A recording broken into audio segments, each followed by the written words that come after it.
Mga kababayan nating seniors, kung kayo ay 60 o 65 pataas, makinig po kayo ng mabuti dahil ang mensaheng ito ay para sa inyo. Mayroon akong mahalaga at nakaka-excite na balita na kailangan ninyong malaman ngayong Enero 2026. Hindi ko ito gusto na miss ninyo dahil ito ay tungkol sa inyong pensyon, sa inyong mga benepisyo at sa pera na dapat natatanggap ninyo buwan-buwan. Ngayon, alam ko na marami sa inyo ay naguguluhan kung ano ba talaga ang mga pagbabago, kung sino ang qualified, kung magkano ang makukuha, at kailan ninyo ito matatanggap. Kaya dito sa video na ito, parang tayo ay nag-uusap lang sa kusina, malinaw kong ipaliliwanag ang lahat. Hindi ako magsasalita ng komplikadong termino, hindi ako magpapaikot-ikot. Sasabihin ko sa inyo ang totoo, kung ano ang dapat ninyong malaman at kung paano kayo makikinabang sa mga pagbabagong ito. Ito ay para sa mga SSS pensioners, para sa mga GSIS retirees, at para sa lahat ng senior citizens na naghihintay ng tulong mula sa gobyerno. Kaya manatili lang kayo dito kasama ko at tiyaking hindi kayo aalis hanggang sa matapos ang video na ito dahil sa dulo, mayroon akong mga tips kung paano ninyo mapamaximize ang inyong retirement income at paano hindi mawawala ang pera na dapat sa inyo. Una sa lahat, gusto kong pag-usapan ang pinakamalaking balita para sa mga SSS pensioners.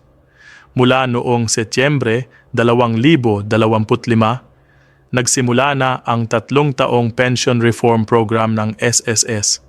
Pero ngayong Enero 2026, narito na tayo sa kalahati ng unang taon ng programa na ito at maraming seniors ang nagtatanong kung paano ito nag-apply sa kanila.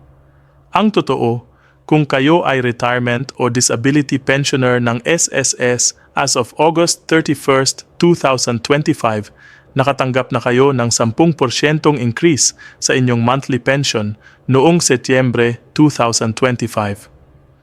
Pero ang hindi alam ng marami, ang susunod na dagdag ay darating na naman this September 2026.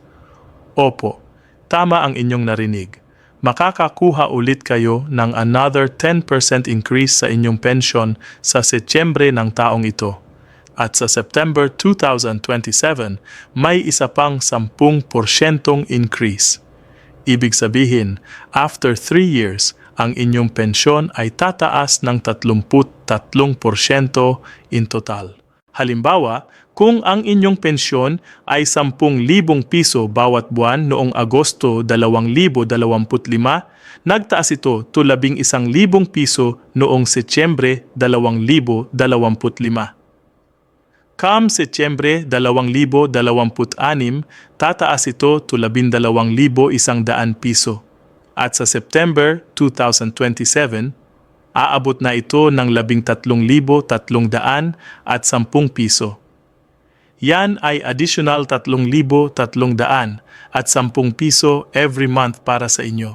Para naman sa mga survivor o death pensioners ng SSS, yung mga nag-receive ng pension dahil ang inyong asawa o magulang ay yumanaw na, ang increase ninyo ay 5% kada taon for 3 years din. So, kung nakatanggap kayo ng 8,000 piso noong Agosto 2025, naging 8,400 piso na ito noong Setyembre 2025. Sa Setyembre 2026, magiging 8,820 piso. At sa September 2027, aabot na ng 9,261 piso. Total increase after 3 years ay halos 16%. Ang maganda pa dito, hindi na kailangan mag-apply o pumila sa SSS office para makuha ang increase na ito. Automatic yan. Basta active ang inyong SSS pension account at tama ang inyong bank details, automatic na lalabas sa inyong ATM o bank account ang mas mataas na halaga. Ngayon, alam ko na may mga nagsasabi sa social media na may 6,000 piso daw one-time payout o may 8,500 piso na special cash aid. Mga kaibigan, mag-ingat kayo sa mga fake news na yan. walang ganong programa na officially announced ng SSS at GSIS para sa Enero 2026. Ang totoo lang ay yung regular pension increase na sinabi ko sa inyo, na automatic at buwan-buwan kayong tatanggap ng mas mataas na pensyon. Hindi one-time payout, kundi permanent increase sa inyong monthly pension. Kaya kung may nakita kayong ganyang post sa Facebook o may nagsabi sa inyo na may kailangan kayong bayaran o processing fee para makuha ang pera, scam yan. Huwag kayong papayag na magbigay ng pera o ng inyong personal information. Para sa mga GSIS pensioners naman, ang minimum pension ay umabot na ng 6,000 piso para sa qualified old age at disability pensioners. Pero tandaan, ang survivorship pensioners at yung mga nag-retire under the portability law ay hindi kasali sa increase na ito. Ang GSIS ay may regular din na 1.5% annual increase para sa mga pensioners na regular na for at least 5 years. Kaya kung kayo ay GSIS pensioner, every January may increase din kayo na natatanggap, although mas maliit compared sa SSS Reform Program. Ngayon, pag-usapan naman natin ang social pension for indigent senior citizens ng DSWD. Maraming senior citizens ang naguguluhan dito kaya linawin natin. As of January 2024, tumaas na ang social pension mula 500 piso to 1,000 piso per month. Pero tandaan, hindi ito para sa lahat ng senior citizens.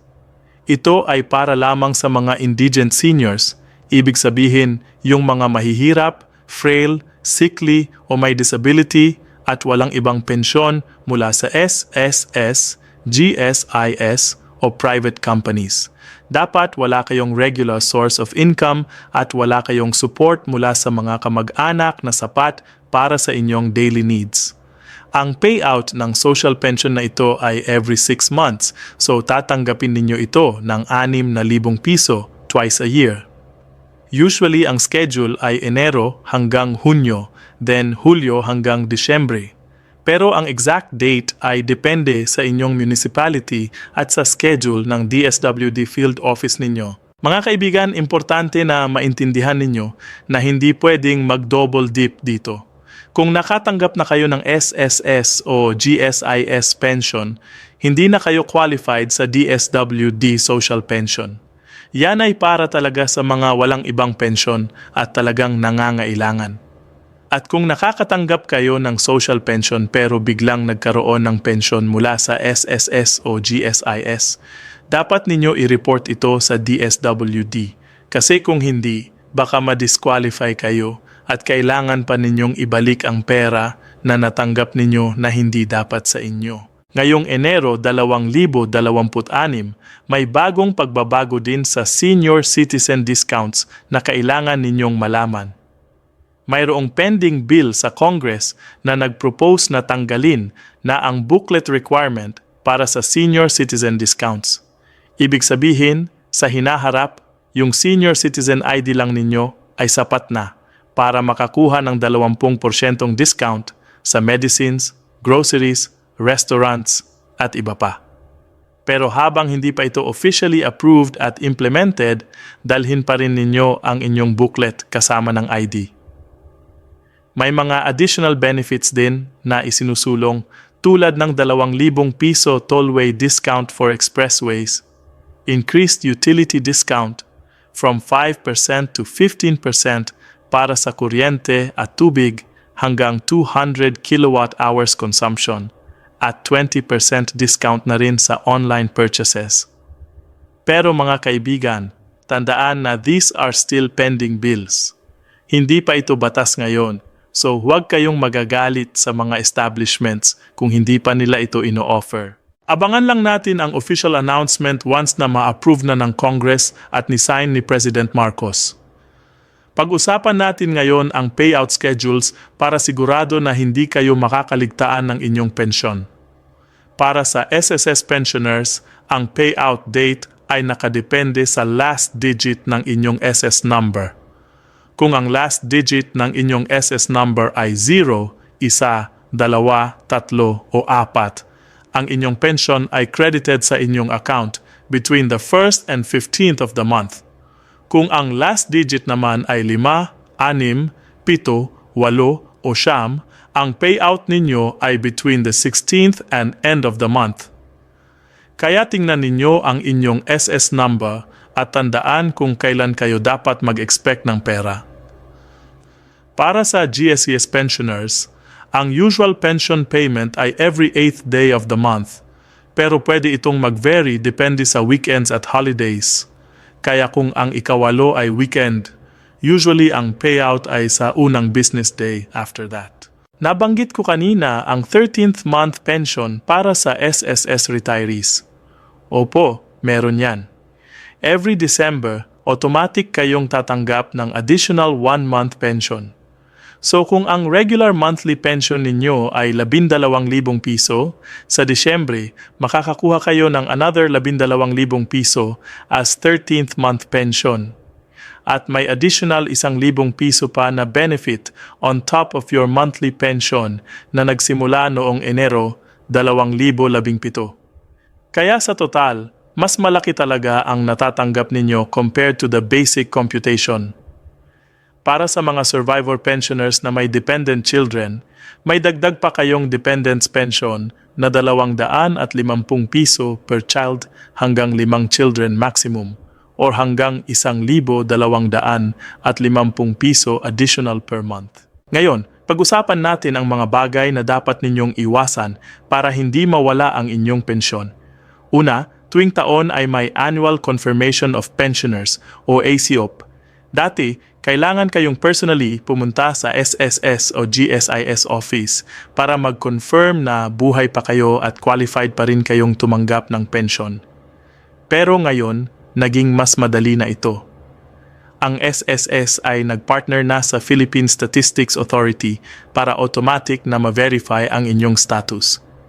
Pero may mga cases pa rin na kailangan ninyong mag-update ng information, lalo na kung nagbago ang inyong address o bank account. Kaya i-check ninyo ang inyong My SSS account online o sa eGSIS mo portal kung may GSIS kayo. Kung hindi kayo marunong mag-online, humingi ng tulong sa inyong mga anak o apo. Important ito kasi kung may discrepancy sa inyong records, pwedeng ma-hold ang inyong pension.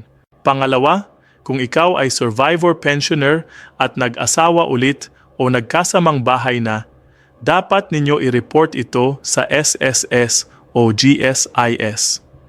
Hindi ko sinasabing mali ang pagmamahal ha, pero under the law, pwedeng ma-stop ang inyong survivorship pension kung nag-remarry kayo o nag-cohabit.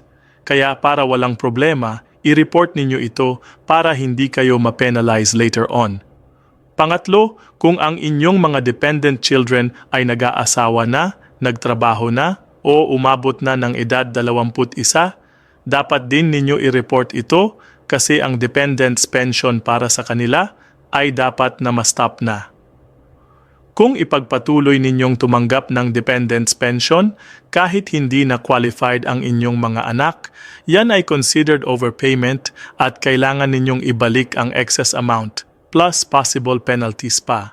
Gusto ko ring pag-usapan ang tax implications para sa inyong pension. Maganda balita dito mga kaibigan. Ang retirement benefits mula sa SSS at GSIS ay tax-exempt under the tax code. Ibig sabihin, hindi kayo magbabayad ng income tax sa inyong pensyon. Kaya ang halaga na nakakredit sa inyong account ay net na, walang bawas na tax. Pero tandaan, kung mayroon kayong ibang source of income bukod sa pension, tulad ng rental income, business income, o dividend from investments, yan ay taxable pa rin at kailangan ninyong i-declare sa BIR kung umaabot sa taxable threshold. Kaya huwag kayong mag-aalala sa pensyon ninyo. Pero kung may iba pang kita, mag-consult sa accountant o sa BIR kung kailangan ninyong mag-file ng income tax return. Pag-usapan din natin ang mga tips para ma-maximize ninyo ang inyong retirement income. Una, kung malapit pa lang kayong mag-retire at hindi pa kayo umabot ng 100 at 20 kontribusyon sa SSS, huwag kayong titigil. Pwede kayong mag-continue as voluntary member para maabot ninyo ang 120 buwan at makakwalify para sa monthly pension instead of lump sum lang. Mas makakabuti ang monthly pension kasi yan ay lifetime benefit compared sa one-time lump sum payment na maubos din eventually. Pangalawa, kung kayo ay may savings, i-invest ninyo sa safe instruments tulad ng time deposit o government bonds para may additional interest income kayo. Huwag ninyong itago lang sa bahay ang pera dahil hindi ito tumataas at baka nawala pa o nanakawan. Pangatlo, i-maximize ninyo ang inyong senior citizen discounts. Hindi lahat ng seniors ay gumagamit ng 20% diskwento nila sa medicines, groceries at utilities. Kaya dalhin lagi ang inyong senior citizen ID at booklet at huwag mahiyang humingi ng discount. Yan ay karapatan ninyo under the law. Pang-apat, kung qualified kayo sa DSWD Social Pension pero hindi pa kayo registered, pumunta sa inyong barangay at mag-inquire. Pwede kayong mag-apply through your barangay, BSWDC o OSCA. At panglima, kung may problema kayo sa payout o may discrepancy sa records ninyo, huwag kayong mahiyang lumapit sa SSS o GSIS office. Mayroon silang customer service representatives na tutulong sa inyo. Pwede din kayong tumawag sa SSS Hotline 1455 o sa GSIS Hotline para mag-inquire. Gusto ko ring banggitin ang Centenarians Act of 2024 o Republic Act 11,982 na signed into law ni President Marcos noong Pebrero 2024. Under this law, makakakuha kayo ng cash incentive every milestone age. Pag umabot kayo ng 80 taong gulang, makakakuha kayo ng 10,000 piso. Another 10,000 piso pag 85 taong gulang kayo, another 10,000 piso at 70. At 10,000 piso din at 75. At pag umabot kayo ng 100 taong gulang, ang reward ay 100,000 piso. Ito ay automatic benefit, hindi kailangan mag-apply. Ang National Commission of Senior Citizens o NCSC ang nag-coordinate nito kasama ang LGU para ma-release ang pera. Kaya kung malapit na kayong umabot ng ganong edad, abangan ninyo yan. Malaking tulong din yan sa gastusin, lalo na sa medical expenses na tumataas habang tumatanda tayo. Mga kaibigan, ang lahat ng information na sinabi ko sa inyo ay based on official government announcements at mga batas na naka-implement na. Huwag kayong maniniwala sa mga nag-claim na may malaking payout o special bonus na hindi naman totoo. Lagi kayong mag-verify sa official sources tulad ng SSS website, GSIS website, DSWD website, o sa mga official social media pages nila. At huwag kayong magbibigay ng pera o personal information sa mga nag-claim na government officials pero walang proper ID o authorization. May mga scammers kasi na nag-take advantage sa ating mga seniors, nangangolekta ng processing fee o application fee na hindi naman totoo. Remember, ang mga legitimate benefits ay hindi nangangailangan ng bayad. Walang processing fee sa SSS, GSIS o DSWD para sa pension claims. Sa pagtatapos, gusto kong sabihin na ang mga pagbabagong ito ay para sa inyong ikabubuti. Ang government ay nakinig sa mga panawagan ng mga senior citizens para sa mas mataas na pensyon para makope ninyo ang inflation at rising cost of living. Ang SSS pension reform ay makaka-inject ng 72.8 bilyong piso sa economy from 2025 to 2027 at 30.8 milyong pensioners ang makikinabang dito. Yan ay malaking tulong hindi lang sa inyo kundi sa buong bansa dahil pag may purchasing power kayo, nag-circulate ang pera at tumutulong sa ekonomiya. Kaya mga seniors, i-enjoy ninyo ang inyong retirement. Kayo ay nagtrabaho ng mahabang panahon, nag-contribute sa SSS o GSIS at ngayon ay panahon na para makinabang kayo sa fruits of your labor. Tandaan lang ang mga sinabi kong tips Bantayan ang inyong pension schedule at huwag mag-atubiling magtanong kung may di kayo maintindihan. Maraming resources available para sa inyo at may mga tao na handang tumulong. Salamat sa inyong pakikinig at sana ay nakatulong ang video na ito sa inyo. Kung mayroon kayong mga tanong o comments, i-leave lang ninyo sa baba at tutulungan ko kayong masagot. God bless po sa inyong lahat at sana ay manatiling healthy at masaya kayo sa inyong golden years.